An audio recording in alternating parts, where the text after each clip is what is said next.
Hey guys, Magic in the Basement back again. Today we're doing another how-to video. Yesterday we went over some of the basic cards, types, spell types, creatures. They were creature, instant, sorcery. Leave a comment down below if you remember what each one does. Alright, today we're going to go over the basics of the turn, like how the turn progresses, etc. Now, in the game of Magic, both players start out with 20 life. They usually use a spin down like this, which is used to keep track of your life. So it starts at 20, and each time you take damage, it ticks down 19, 13, blah, blah, blah. You can use a spin down like this, which comes in many of the Magic products. Fat packs, bundles, pre-release, challenger decks, or you could just buy them loose at your game store for like 75 cents. Or you can use pad and paper, or even apps. I've seen like life counter apps. So many ways to keep your life total.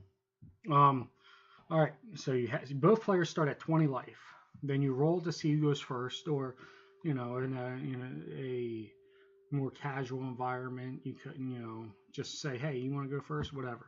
It's up to you. In a tournament, you roll to go see who goes first. Then you draw 7 cards. Remember, shuffle up your deck. Make sure it's random. Cut your deck. Offer your opponent to cut your deck. Now remember, and not so much in casual or any play actually, but in competitive Magic, your Friday Night Magics, your tournaments, stuff like that, it is legal for your opponent to cut your deck before game starts, or even shuffle it a few times. That is perfectly legal. They generally ask first as a politeness, but it is legal for them to do it to make sure you're not cheating. It's never good to cheat to win. But yeah, so you draw 7 cards. Remember, have your deck down so you don't see it. 1, 2, 3, 4, 5, 6, 7. Now we got our 7 cards. The rest is our library. This is where we get our cards for the future. Every turn after the first turn, player who goes first does not draw. The player who goes second does draw. And after each turn, you draw a card. So we have our 7 cards. Let's look at them. Got a mana, 3 basic lands, not too bad. A creature, another creature, a spell, an instant spell. You guys remember what instants do? And an artifact equipment. We haven't gone over artifact equipments yet, but it's really not that big a concept to grasp. An artifact equipment is, think of it like an equipment, a piece of equipment for your characters, your creatures. It has a casting cost up here, like every card has the casting cost. This is 3 colorless mana, so you can use any type of mana to play it. I have the 3 lands, so on my 3rd turn, I could play this. Now the different thing is, it's an artifact equipment, so it stays in play once I play it, unless it's destroyed by something that specifically says destroy artifact. Now, this is what its ability is. When the Pirate Cutlass enters the battlefield, attach it to a pirate you control. Meaning that if you got a pirate out, and again, your creature types are right here. This one is a human pirate. He's a creature, human pirate. So if he is out on the field, and I play this, it equips to him, giving him that boost of +2/+1. Now, underneath it says equip 2. So in the future, say I got a bigger creature, and I wanted to equip it to my bigger creature, instead of paying 3 to cast it again, I just pay 2 to equip it to my new creature. So he can, give it to his buddy who needs the boost more than him. But if he's out first, its ability lets him equip for free the first time. Alrighty. Alright, so you got your hand, alright? So the turn goes, every turn goes untap, upkeep, draw, main phase 1, combat, main phase 2, end step. Okay? Well, I'll go over each of those. Untap phase. Okay? Untap phase is just what it sounds like. You untap your mana, you untap your creatures or your artifacts, etc. So, like, remember how I said with a creature to attack, you have to tap it. For a spell to play it, you have to tap your mana to play your spell. So on your untap phase, which is the beginning of your turn, you can untap your mana and your creature and get ready to use your mana again or attack or block with your creature again. So it's untap, upkeep. Upkeep is for certain spells that require you to pay an upkeep cost or a certain artifact or permanent that tells you to do something during your upkeep step. On cards like that, it'll specifically say during your upkeep do blank. So that's what happens during your upkeep.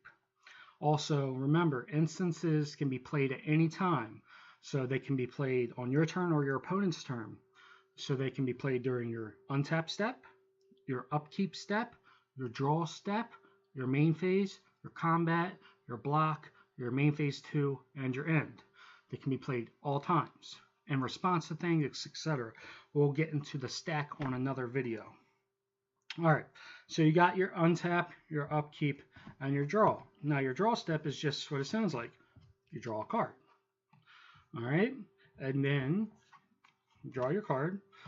Then it goes to your main phase. Your main phase is the phase which you can play spells. So on your first turn, you're not going to be able to play any spells. Well, actually, that's not true. They do have 1 mana spells. But on your first turn, you play a mana. You're allowed to play 1 mana per turn unless you have a card that states otherwise.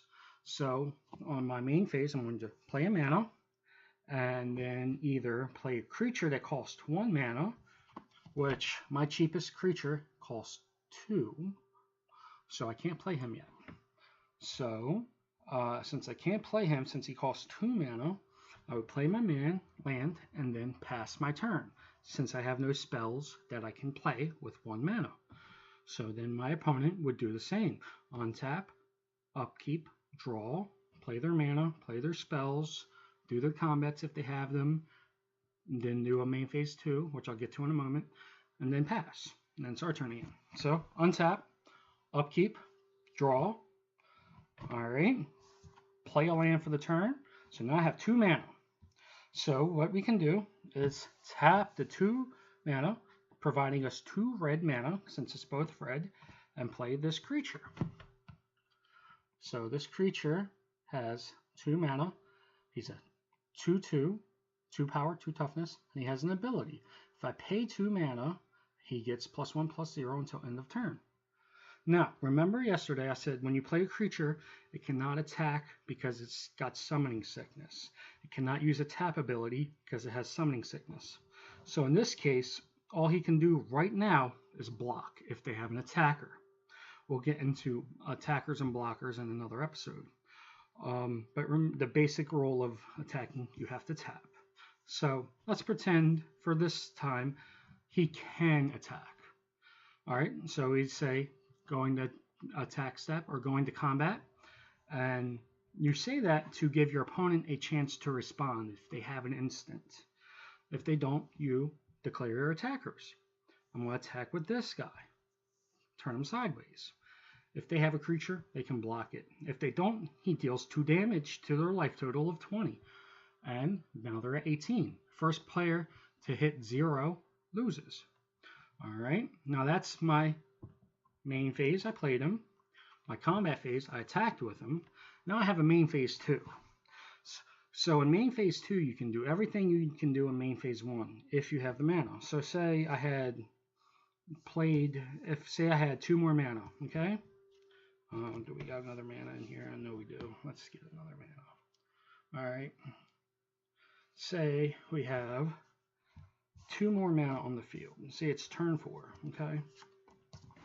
We got 2 untapped mana. We've played 2 to play him.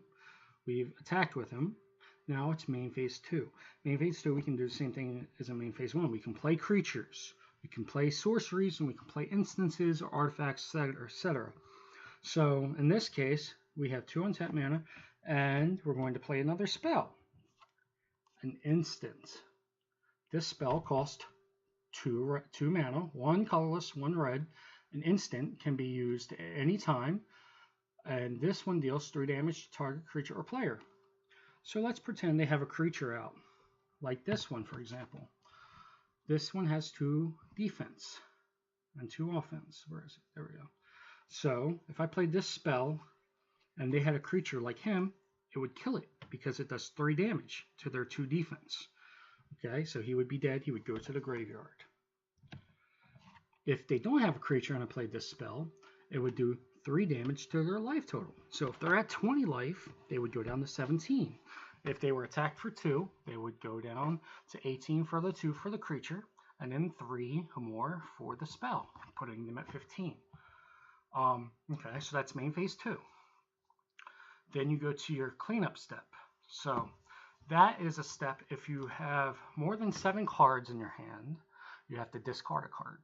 So say you have 8 cards and you didn't have enough mana to play a card, you have to pick a card and discard it. It sucks, but it happens. And then after that, it's the end step where they can again play instants of sorcery. So can you if you have the mana, and then it's their turn, and then you repeat the process until somebody has 0 life. And that's your basic setup of a turn. So like this is a pirate deck, a pirate themed deck, so something simple I put together for showing you guys. Remember, decks have to have at least 60 cards. They can only have up to 4 copies of each spell, unless it's a basic land, which has as many copies as you want. Yeah, okay, there we go, block the light. Basic land has as many copies as you want, and has to be at least 60 cards. Can be over, but 60 is the good spot. Maybe 61 sometimes, very rarely. I used to know a team that did Magic tournaments that all their decks had 61 cards, and they had shirts made up that said, "My deck is bigger than yours." It was very funny. But generally it's 60 cards. All right, so I hope you learned something. Tomorrow we'll be going over the stack and what that means. Okay, and so I hope you learned something. If you did, leave a comment. If you have any questions, again, leave a comment. I'll answer them. Or if you just say, "Hey, what's up?" Want to say, "Hey, what's up?" I'd be more than happy. I read all your comments and I try to answer as quickly as I can. So here's Magic in the Basement signing off. Hope you guys have a great day.